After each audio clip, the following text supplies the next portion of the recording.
हमारे expert orthopaedic channel के viewers के लिए आज हम एक स्पेशल एपिसोड करने जा रहे हैं, जिसमें कि हम हमारे बहुत ही प्यारे पेशेंट अमेरिका से आए हुए हैं, जिनकी अभी हमने रिसेंटली सर्जरीज की हैं। तो हम चाहते थे कि अपने एक्सपीरियंसेस आपके साथ शेयर करें, क्योंकि his story is very inspiring and this is the first time we have decided to conduct such an interview. So let us start first by asking him his name, what does he do, where he comes from, and how he. Hi, welcome. Thank you. तो बताइए नाम क्या है आपका? मनोज मनोज चंदवानी। मनोज। कितनी as कितनी है? 37। 37। आप अमेरिका में जी, सियाटल वाशिंगटन। और what is your profession? Senior software engineer at Microsoft. At Microsoft. Yes. So can you tell us a little bit of a background of your issues कि कब से ये start हुए and what is the basic pathology और बीमारी जो आपको है, क्या उसके बारे में कुछ बताएंगे? डेफिनेटली। तो मुझे अराउंड 2020 में बैक पेन स्टार्ट हुआ था, बहुत इंटेंस, जो कि मुझे पता नहीं था क्या है। फाइनली मेरा डायग्नोसिस आया, I have ankylosing spondylitis, also known as axial spondyloarthritis, and I'm positive for the HLA-B27 gene. So I have been diagnosed since 2020, 2021 with AS. तो स्टार्टिंग जब आपको एंकाइलोजिंग स्पॉन्डिलाइटिस के लिए अमेरिका में ही डायग्नोस हुआ था? यूएस में। तो 2021 से आप ट्रीटमेंट पे हैं एंकाइलोजिंग स्पॉन्डिलाइटिस? हाँ, एक्चुअली 2 साल लग गए रूमेटोलॉजिस्ट से मिलने में, क्योंकि वहाँ 1 साल तो वेटिंग लिस्ट था रूमेटोलॉजिस्ट से मिलने के लिए। और जब से ट्रीटमेंट स्टार्ट हुआ तो वॉज इट इजी डॉक्टर से मिलना अपने और उनसे दवाइयाँ टाइम पे पाना, पूरा का पूरा जो फॉलो अप में इन्वेस्टिगेशन वगैरह वो करते थे? बहुत डिफिकल्ट होता था to go through many channels to reach the right person? I think main barrier was insurance ने पेमेंट देना ही किया था 6 महीने के लिए, तो इस वजह से 6 महीनों में मेडिसिन थोड़ी डिले हुई थी। Insurance is the main barrier. उस टाइम पे आप सिंपल पेन किलर्स लेते थे या इंडिया से ट्रीटमेंट शुरू किया? सिंपल पेन किलर लेता था, लेकिन उससे भी पूरा आराम नहीं आता था। और फाइनली फिर मैंने इंडिया से एक फार्मेसी ढूंढी जो कि मुझे मेडिसिन कोरियर करती है, और सिर्फ डॉक्टर से प्रिस्क्रिप्शन ले लिया था यूएस से। तो रूमेटोलॉजिस्ट के प्रिस्क्रिप्शन से दवाइयाँ फिर भी इंडिया से ही मंगवा पाए? यस। वहाँ इंश्योरेंस आपको मुहैया नहीं करवा रहे थे स्टार्टिंग। और ये प्रोसेस जो है वो आज तक ऐसे ही चल रहा है या अब कुछ चेंज आ गया? अब चेंज आया है, फाइनली इंश्योरेंस ने अप्रूव किया है। 4 अपील्स फाइल किए थे मेरे रूमेटोलॉजिस्ट ने, उसके बाद इंश्योरेंस ने एग्री किया पे करने के लिए। तो आप जो ट्रीटमेंट है वो आपको अमेरिका से अंडर इंश्योरेंस कवर पूरा का पूरा मिल रहा है। And this has started from which year? 24 May was first biologic Symphony. Second biologic Remicade 25, I would say March. So it almost took you 4 years from your diagnosis and the starting of your problem to actually get treatment for America covered by the insurance company. And before that, all treatment was prescribed by the rheumatologist in 21? Yes. आप India से purchase कर रहा हूँ। Yes. तो अब ankylosing spondylitis की आपकी जो प्रॉब्लम है उसमें आपको आराम आया है इंडिया में? डेफिनेटली बहुत ज़्यादा आराम आया है, बहुत। अभी आप पीछे बॉम्बे भी रूमेटोलॉजिस्ट से मिले? यस। 3 महीने नवंबर में, अक्टूबर एंड नवंबर में? यस। और आपने कुछ दवाइयाँ जो है वो यहाँ से चेंज की हैं उन्होंने, या वही यूएस वाली ही मेडिसिन जो है वो आपने यहाँ पे? सेम मेडिसिन है, उसका एक बायोसिमिलर इंडिया में बनती है इन्फ्लिमैब करके, तो वो सेम उन्होंने देगी 600। I think this is infliximab that you are on? Yes, infliximab. और आप मुझे कुछ एक नई और दवाई भी बता रहे थे जो एंटस्पॉट के लिए अमेरिका में अभी एफडीए अप्रूव हुई है? विम्जलेक्स करके है, वो भी मुझे मिल रही है थैंकफुली इंश्योरेंस के through. That is an oral drug? No, it's injection and it's very expensive. Thankfully मेरी इंश्योरेंस कवर कर रही है। They charge $11,000 per month to pay for the medicine. उसके 2 इंजेक्शन लगते हैं मंथली, और वो लेटेस्ट मेडिसिन है एएस के लिए जो एफडीए अप्रूव्ड, विम्जलेक्स।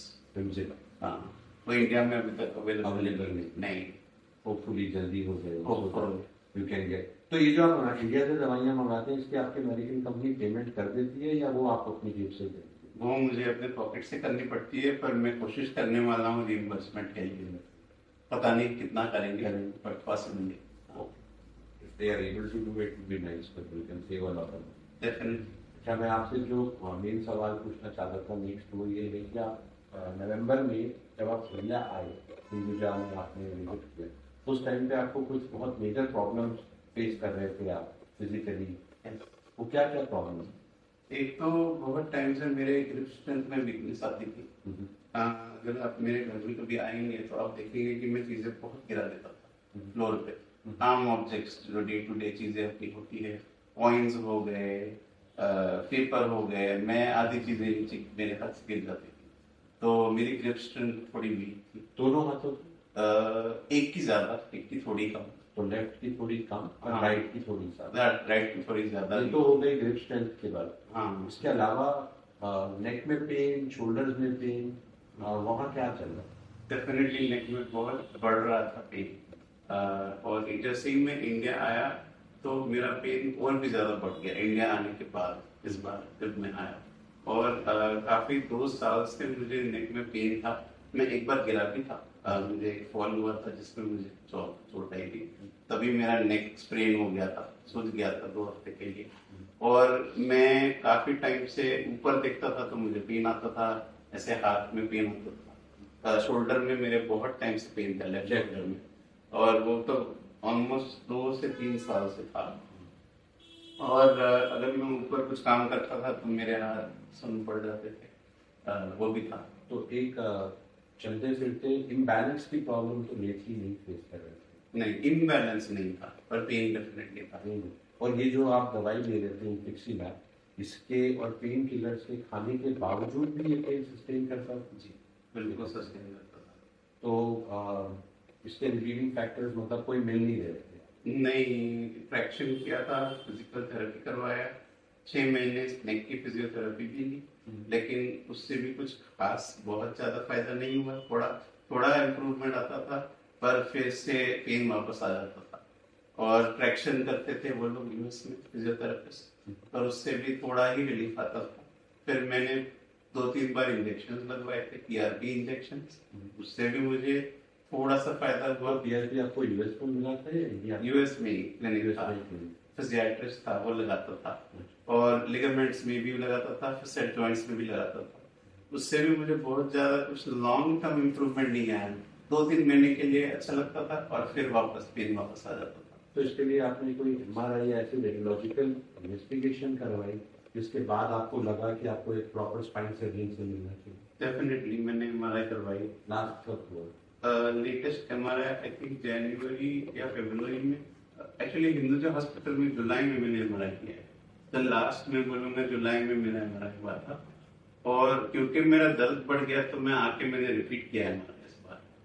हाँ, रिपीट किया था मुंबई में। तो आप इस एमआरआई के बाद थोड़े अलार्म हुए क्योंकि इसमें चेंजेस बहुत बढ़ गए थे? जी, इज व्हाट आई अंडरस्टैंड। और फिर आपने ढूंढना शुरू किया कि राइट पर्सन कौन है जो इसको मैनेज कर सके। तो हिंदुजा में स्पाइन सर्जन को मिले होंगे? एक्चुअली मिला था एक बार। उन्होंने रिकमेंड किया था कि सर्जरी करवाओ, और वो एसीडीएफ बोल रहे थे आई थिंक। पर मैं जुलाई की मेरी ट्रिप बहुत शॉर्ट थी क्योंकि मेरे कुछ वर्क ऑब्लिगेशंस थे और मुझे वापस जाना पड़ा। बहुत ही टफ था जुलाई का ट्रिप एक्चुअली, कि ऑफिस में काम बहुत ज्यादा था, वर्कलोड। पर फाइनली फिर मैंने अक्टूबर में मेडिकल लीव ले ली ऑफिशियली, मेरे रूमेटोलॉजिस्ट से नोट लिख के, ताकि इस बार कोई वर्क रिलेटेड प्रेशर नहीं है मेरे ऊपर। तब मैं बरोबर से आपसे आकर मिल पाया, तभी तो बहुत मुश्किल था। आपने फिर फाइंड आउट किया तो आपको डॉक्टर आनंद नायक जो है जी, उनका नाम सजेस्ट हुआ। तो डेफिनेटली। ये कैसे, हाउ वाज दैट पॉसिबल? आपने इंटरनेट पे सर्च कर? हाँ, मैं रेडिट में स्पाइन सर्जरी चैनल पढ़ता था और वहाँ लोग डॉक्टर नायक को रिकमेंड करते थे, डॉक्टर आनंद नायक को रिकमेंड किया बहुत लोग यूरोपियन सर्जन का भी नाम लिखते थे, प्रोफेसर टोपियानो का, वहाँ पर डॉक्टर आनंद नायक का रिकमेंडेशन था। तो मैंने फिर सोचा कि मैं इंडियन हूँ, क्यों ना मैं डॉक्टर नायक के पास जाके एक बार एटलीस्ट कंसल्टेशन करूँ। फ्रांस में भी कंसल्ट डॉक्टर टोपियानो से भी कंसल्ट कर चुके? जी, नहीं, ऑनलाइन वीडियो कंसल्ट किया था। और तभी मैंने सोचा क्यों ना मैं डॉक्टर नायक से भी जाकर मिलूं। तो इस बारी के विजिट में नवंबर में फर्स्ट टाइम आपने डॉक्टर आनंद को कैसे कॉन्टेक्ट? मैंने डायरेक्ट उनका गूगल पे सर्च किया नाम और फिर उनका नंबर मिल गया, व्हाट्सएप नंबर, मैंने व्हाट्सएप पे मैसेज किया और तुरंत मुझे रिस्पॉन्स आया। फिर मैंने उनको कॉल भी किया किया। तो first consult with between you and him, Dr. Anand, was a video call conference? No, it was just a simple phone call because he was carrying his US number. So it was a simple WhatsApp call. And he was in Mumbai taking those biologic injections. Then I asked him that I need to do a clinical examination on it because there are so many findings or so many destruction in the spine at multiple places. So then I asked him, is it possible for you to come over for a clinical examination? Tentative treatment plan आप कई बार बात करके और MRI scans वगैरह लेके कर सकते थे. He has got fantastic record keeping. He has got all his scans, CT scans, MRI scans, and the best part was he got his EMG studies done. The MRI were done in sitting position, flexion and extension, जिसको हम dynamic studies कहते हैं. ये बॉम्बे में हुआ है? ये वो यूएस में हुआ था डायनामिक स्कैन्स. सो कैच ये था कि जो नॉर्मल स्कैन अगर कोई भी देखे तो उसमें सब चीजें नॉर्मल दिखेगी क्योंकि वो लेटे हुए होता है, कोई प्रेशर नहीं होता. The moment a person is upright, the weight of the head, it compresses all the disc, and when you are going forward and backward, it tells us about the instability of the ligaments. So dynamic scans के वजह से हमें पता चला कि problem एक जगह पे नहीं है, मल्टीपल प्लेसेस पे. So जब हम कभी भी हम इस तरह से देखते हैं तो it's always better to clinically examine the patient. So then he agreed to come over. The initial plan was a single level cervical disc replacement at C45. And then he came over. In the meantime, when we did this clinical examination, gone through the scans with him along with that, we found that he also had the thoracic outlet syndrome of the brain. Yeah, we will come to that. Yeah. So then, once he had seen the scan, what date did you visit us at our expert orthopedic clinic in Delhi? Do you remember the date? I think it was it 18th or 18th November, 17th November? Yeah, something like that. Something like that. So 17th. 17th, I think we operated you on 14 November, cervical spine. Oh, yes. Yes. So that was 12th of November. Right. So 12th of November, I happened to see you along with Anand. Yes. And so we saw that you had definitely had a cervical. We sat down and we discussed for close to 2 hours as to what needs to be done. And incidentally, you had also brought आपके अपने जो EMG NCV study आपके दोनों upper limbs की थी. And on the right side हमने ये diagnose किया कि आपको थोरेसिक आउटलेट सिंड्रोम भी है और लेफ्ट साइड पर जो डिस्क की वजह से या डिजनरेशन की वजह से एंकाइलोजिंग स्पॉन्डिलाइटिस सर्वाइकल स्पाइन की वजह से जो फीचर्स आ रहे हैं वो आपके ज्यादातर लेफ्ट साइड को अफेक्ट कर रहे हैं. So we found that was a very serious situation कि एक व्यक्ति जिनको एंकाइलोजिंग स्पॉन्डिलाइटिस है, which is a very painful pathology in itself, उनको सर्वाइकल स्पाइन के इश्यूज भी हो रहे हैं. एक साइड पे कमजोरी उस वजह से आ रही है, दूसरी साइड पे उनको थोरेसिक आउटलेट सिंड्रोम की वजह से हाथ की वीकनेस आ रही है और वो जो उनका डोमिनेंट हैंड है उसके अलावा उनको नंबर स्पाइन की भी प्रॉब्लम है जो कि हैंड स्पॉन्ड में होती है. हिप्स के आसपास बर्साइटिस हुए हुए हैं, हाथों के अंदर साइनोवाइटिस हुआ हुआ है, टेंडनाइटिस हुए हुए हैं. एल्बो पर भी हमने देखा राइट साइड पर आपकी अल्नर नर्व जो है वो कंप्रेशन में थी. तो एक बार तो हम भी सकते में आ गए थे कि यार कि how many things would we have to operate और do we have to intervene in to get at least कि आप अपने दोनों हाथ नॉर्मली यूज कर पाओ ताकि आपका जो रोजगार है, आपका जो डे टू डे एक्टिविटीज का काम है वो आप आराम से कर पाओ. So it was something of a challenge for us कि यार ये तो बहुत सारी चीजें हैं. And we discussed all the pros and cons at that time. You had a lot of questions. Right, it was, and some of them were brilliant, I would say, because you were very aware. आपने इतनी पीछे से आप इतनी पढ़ाई करके आए थे लेटरली कि we were also amazed कि यार कितनी नॉलेज है इस व्यक्ति को, इसने इतने सालों से इतना कुछ पढ़ा है and he knows all the procedures that are done with regards to the pathologies that he has. He is very well versed with what is latest is going on as treatment for ankylosing spondylitis.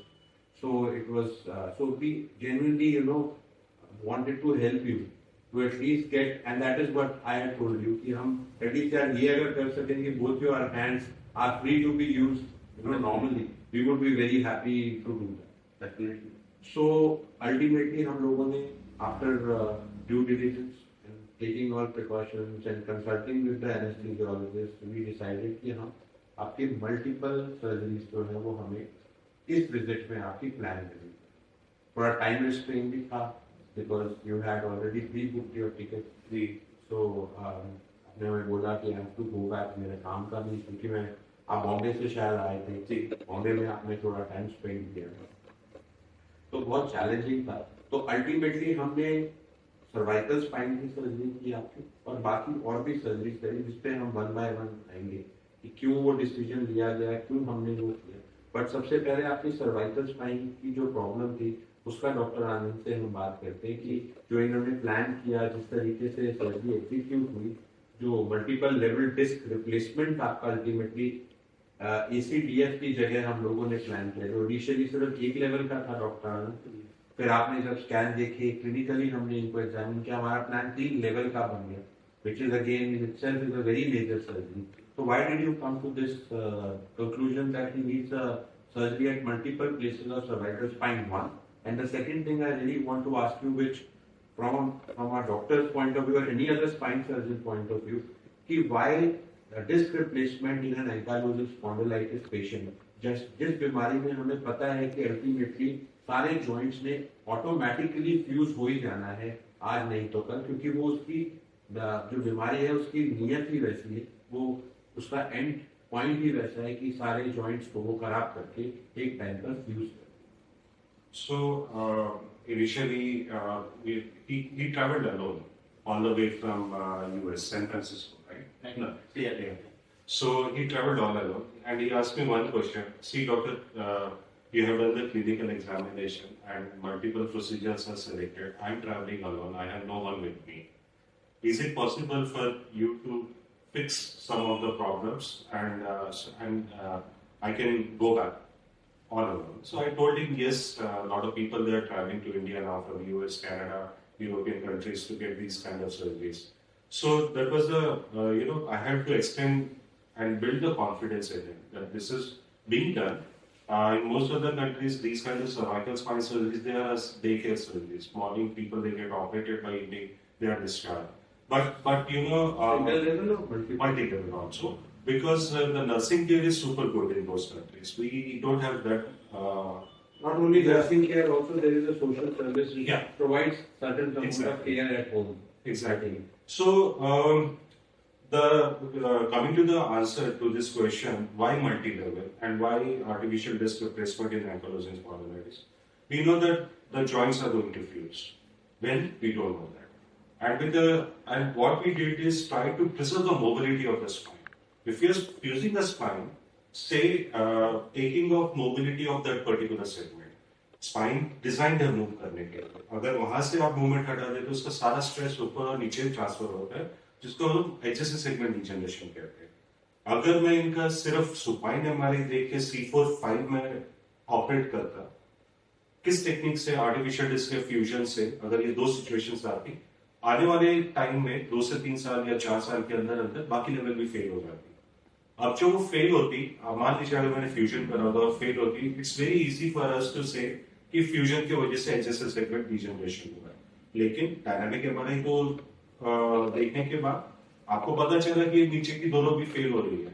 तो इस वजह से हमें movement preserve करने के लिए अगर आप 3 लेवल फ्यूज कर देते हो, सारा स्ट्रेस उसके ऊपर और नीचे जाता है. एंकिलोजिंग स्पॉन्डिलाइटिस C1 C2 के ऊपर बहुत इफेक्ट करेगा, C7 T1 के ऊपर इफेक्ट करेगा.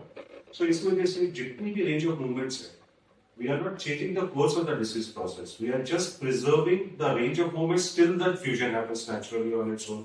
So that is the school of thought behind this. Ki we are preventing any further aggravation to the other levels. That is the only thing. अब एक बार जब फ्यूज हो जाएगा सारे जॉइंट्स बैक साइड में, उसके बाद तो HSS सेगमेंट डिजनरेशन का कोई क्वेश्चन ही नहीं है, क्योंकि पूरी स्पाइन फ्यूज हो गई है. सो जब तक वो फ्यूजन होगी तब तक हम भी मोबिलिटी प्रोवाइड करेंगे. And also, because of this artificial disc replacements, we will be concentrating on strengthening of the erector spinae muscle. So, जो cervical lordosis है, which has gone into flexion, that he will regain in 6 months to a year at time. And right now, when we are recording this interview, today is 1 week after the cervical disc replacements. But it's you can see the voice quality and all. It's not a, it does affect the voice is steady, but they are not very brutal surgeries. They are very simple and it's very simple logic behind that. So, Sanu, do you agree, how did you make your mind to get a surgery जिसमें कि artificial disc replacement का cost wise it was almost I think 2 or 3 times the normal ACDF for multi-level surgery. Plus you were made aware by Anand already कि यार ये ultimately तो fusion आपको भी पता ही है कि ये होना ही होना है आपकी spine का. तो what prompted you to accept a replacement rather than go directly for a fusion? I used to read online patient stories where this replacement was very successful and they preserved mobility in their neck. And so I maybe some reading and education online built that confidence in me that it can work as an alternative option. And then I had read about adjacent segment degeneration in ACDF that once we fuse some levels, the will above will eventually degenerate. So I was impressed that it would prevent that segment degeneration. So that, and then for the cost, actually I had prepared in advance. So we have operated the cervical spine on the 16th, 17th of November. Yes. So the real challenge was not the surgical procedures. The real challenge was diagnosis. Because of cervical spine, what are the symptoms which he is getting in his upper limbs? And because of the thoracic outlet syndrome, what are the symptoms he is getting? Because if a nerve is trapped here, here, or here in the neck, the symptoms will be almost same everywhere. So what differentiate karna? It's clinical examination and investigations like EMG. And you yourself have done the brachial plexus and the release and everything. So you know all the clinical tests and everything. So that was the real challenge. कि first stage पे हमने cervical spine surgery plan करा था और उसके 2 दिन के बाद brachial plexus. So that was very interesting. So 17th we have operated on the cervical spine. Today is the 21st of November. 5 days after brachial plexus. And 18th, I think 19th we have operated on this brachial plexus. So it's been 2 days. I think it was 14th we did on neck. I'm sorry, I'm very confused. 14th on neck and 17th on brachial plexus. So today is 5th day after this thoracic outlet syndrome. This thing. Yeah, right. So so it's been a week since your cervical spine. Yes.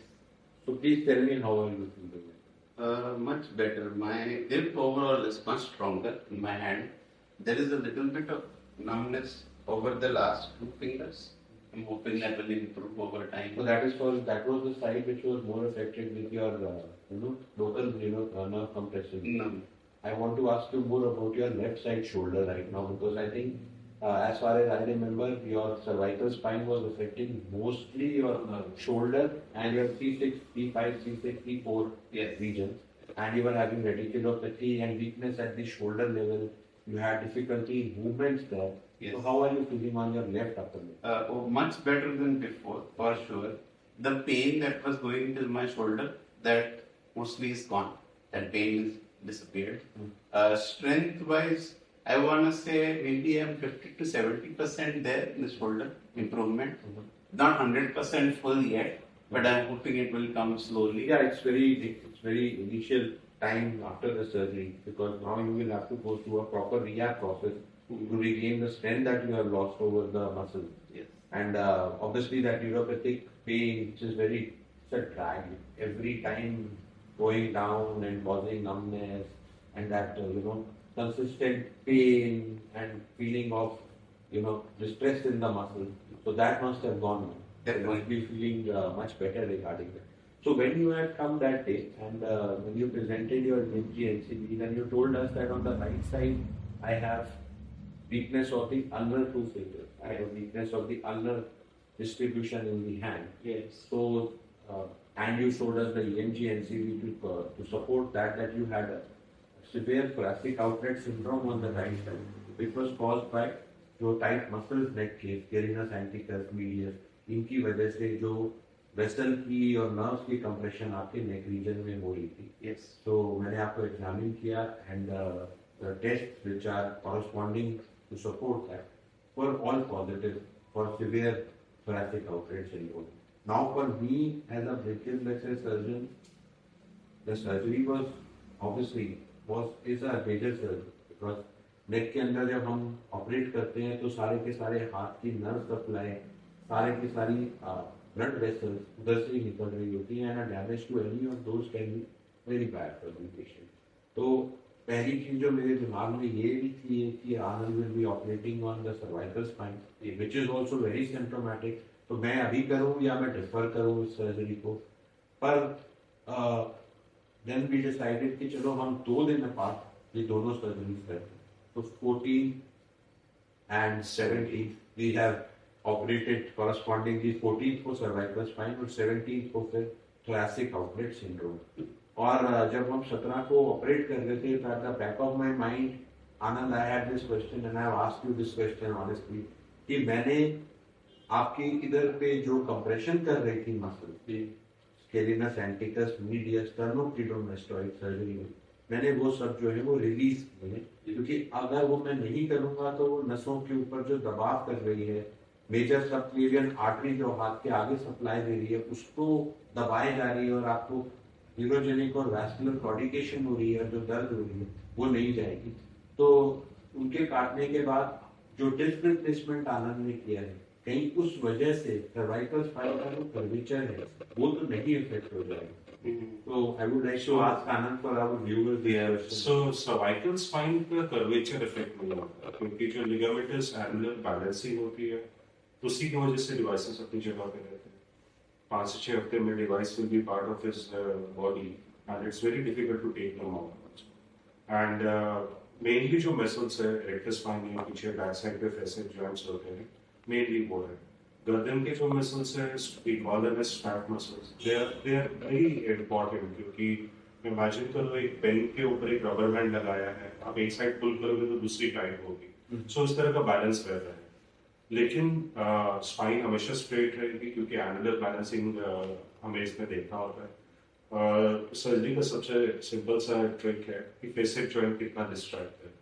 अगर मैं इसको over distract करूं क्योंकि हम ये सारी surgeries navigation use करते हैं, फ्लोर नेविगेशन, अगर हम ओवर डिस्ट्रैक्ट करें सो वो वाले ओवर डिस्ट्रैक्टेड फेसेट्स जो है माइक्रो ब्लीडिंग होती है that will cause more of and it will be push towards fusion faster and those are the people in which there will be asymmetrical destruction of the facet joints also क्योंकि एक side पे ज्यादा हुआ है। And also अगर यहाँ की strap muscles अगर आप रिलीज करते हो जैसे ब्रेकियल प्लेक्सस में स्केलिनस मसल है, it's not a very prime muscle for the anterior stabilization of the neck for the cervical spine. It is very important for the anterior triangle and other structures, but even if you release it, it will not cause any scoliosis or anything. Scoliosis तभी होगा अगर ये muscle contract हो जाती है, scarring होती है, contract होती है। जैसे इवन अगर आपका स्किन पे बर्न कॉन्ट्रैक्चर होता है छोटे बच्चों में तो वो लोग हैं जिनकी गर्दन से टेढ़ी नहीं होती, ठीक है, आप रिलीज कर दे तो गर्दन कभी टेढ़ी नहीं होती। इनफैक्ट वो मेरे को हेल्प करेगी और इनकी बैक की मसल्स को स्ट्रेंथन करने में। तो इसी कारण से हमने डिसाइड किया कि हम आपकी जो thoracic आउटलेट है वो इसी सिटिंग में कर देंगे, क्योंकि सफरिंग और रिकवरी जो है दोनों की सफरिंग कम होनी और रिकवरी बढ़नी है। मैं चाहता था कि रिकवरी जो है वो आपकी साइमल्टेनियस साथ साथ में चलती रहे ताकि आपके दोनों लिम्स जो है वो बाय द टाइम 1.5-2 मंथ बीते पूरी तरीके से रिहैब होके प्रॉपर वे में यूज होने लग जाए और आप अपना जो नेक्स्ट का 6 मंथ्स का काम है अपना ऑफिस का या आपके जो प्रोफेशन है आप उससे और वंचित ना रहें। You being suffering a lot. सबसे बड़ा चैलेंज इसके अलावा जो हम लोगों ने डिस्कस किया था वो था एनेस्थीसिया पॉइंट ऑफ व्यू से, बिकॉज एंकाइलोजिक स्पॉन्डिलाइटिस के पेशेंट के अंदर एनेस्थीसिया भी कभी कभी पूरा ठीक ही होता है। स्पाइन में प्रॉब्लम होती है, स्पाइन को हाइपर एक्सटेंड करके ज़्यादा देर तक नहीं रखा जा सकता, लंग की कैपेसिटी में थोड़ी प्रॉब्लम होती है क्योंकि लंग्स पूरी तरह से वॉल जो है वो पूरी तरह से खुलती नहीं है, उसको जब हम लोग सर्जरी के दौरान मशीन पर जब रखना होता है तो उस टाइम पर। तो ये 3 डेज बहुत ही बढ़िया तरीके से करवाए। You had absolutely zero pain post surgery with their pain management techniques which they have, and the treatment that they have given to you.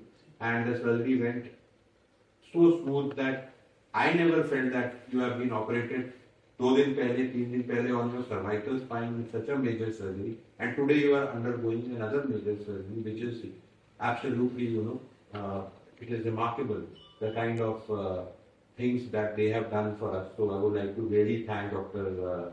Rajesh and Stan and team, because they have been so helpful to us in all our cases in the past also.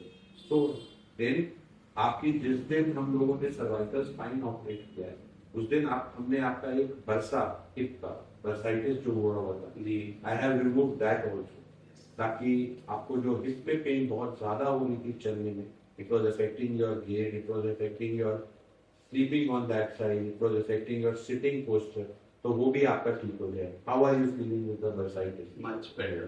Huge improvement. So That was also on the right side. he has seen the improvement. Now he says कि doctor मेरे को left side का भी improvement नहीं, चाहिए. but that when the time comes, obviously you will do it.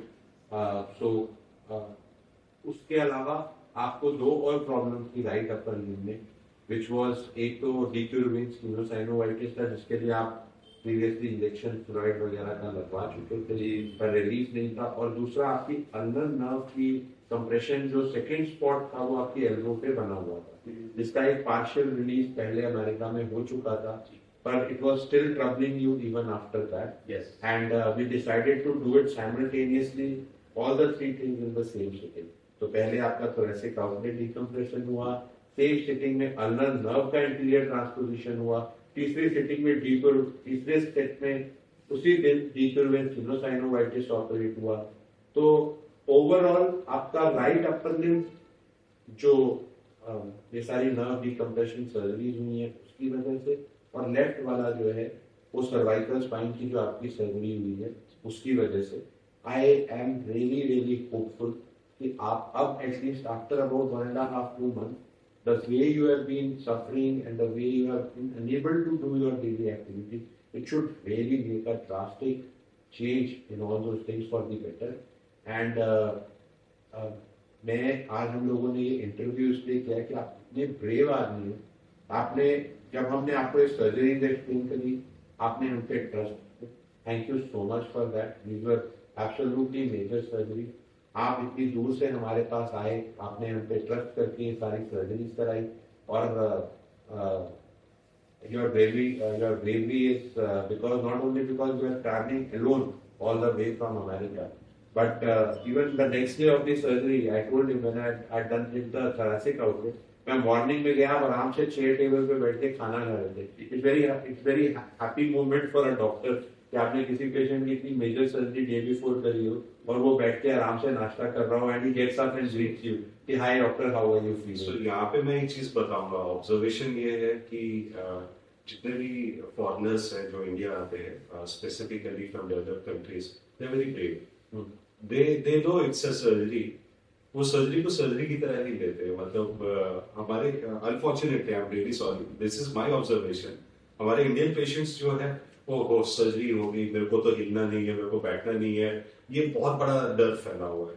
So I think that by looking at this video and the inputs of Manoj will help them also कि डरने की जरूरत नहीं होती. Be brave and be very confident. So हमारे तो orthopaedics में एक डिफरेंस हमको बचपन से सिखाया जाता है कि life is movement, movement is life. तो अगर हम लोग सर्जरी कर रहे हैं वो इसलिए है कि आप जो काम नहीं कर पा रहे थे वो कर पाए. तो जितनी जल्दी आप वो काम करेंगे उतनी जल्दी वो सर्जरी सक्सेसफुल होगी. तो आपको अब जो राइट साइड है, जो पहले आपको जो प्रॉब्लम्स आ रही थी कि एक तो नमनेस, दूसरा हाथ उठाते साथ ही फिंगर्स में और उसमें सारी फिंगर्स में झुंझुनी होना, और वो अब चली गई है आपकी. मोस्टली तो गई है, बस एक चीज है कि पाम के इस तरफ ये 2 उंगलियों में थोड़ी नमनेस है, सेंसेशन में लॉस थोड़ा लग रहा है. देखो बस ऐसा होता है कि नसें जो है वो बहुत टाइम से दबी हुई, अब उनके ऊपर से प्रेशर हट गया है, लेकिन जो थोड़ा बहुत डैमेज ऑलरेडी झेल चुकी है उसको रिकवरी करने में कुछ टाइम लगेगा. ओके. लेकिन आप जो पहले जिस तरीके से हाथ ऊपर उठाते ही नमनेस हो जाता था, या हाथ ऊपर उठाते ही एकदम से कमजोरी आनी शुरू हो जाती थी जो काफी देर तक सस्टेन करती थी, वो फीचर्स अब चले गए। बहुत फनी। तो हम 5 days down the line surgery के जस्ट बाद हम लोग बात कर रहे हैं। अगर हम यही बात 1.5 महीना या 2 महीने बात करेंगे तो थिंग्स जो है वो तब तक काफी हद तक ये जो नॉननेस ये सब जा चुका है। And so it was very nice talking to you. It was very nice to have you over. So it is not, now you are not our patient, you are also our good friend. So कभी भी कोई problem है, we are always a phone call away. You can call us and you can contact us regarding any other issue also. We will be as helpful as we can. Yeah, I would also like to thank people from Antara and Vipul because he has traveled all alone. They said he's our family. हम हैं इनके साथ. Yes. So they all came and stayed with him. खाना मंगाया ऊपर से, नीचे से कुछ लेके आना है या कुछ भी करना है. Traveling alone, getting major surgeries. So very thankful to Vipul, Dr. Prerit and people from Antara who came. बारी-बारी आए, साथ में रहे और सारी चीजें हेल्प करी. Thank you so much everyone. So tomorrow he is traveling to Bombay and day after to US. 2 days later. 2 days later. But it's Wishing you a very happy journey and hopefully you be as well as you can ever be. Thank you so much. Thank you so much, Dr. Okay. It's really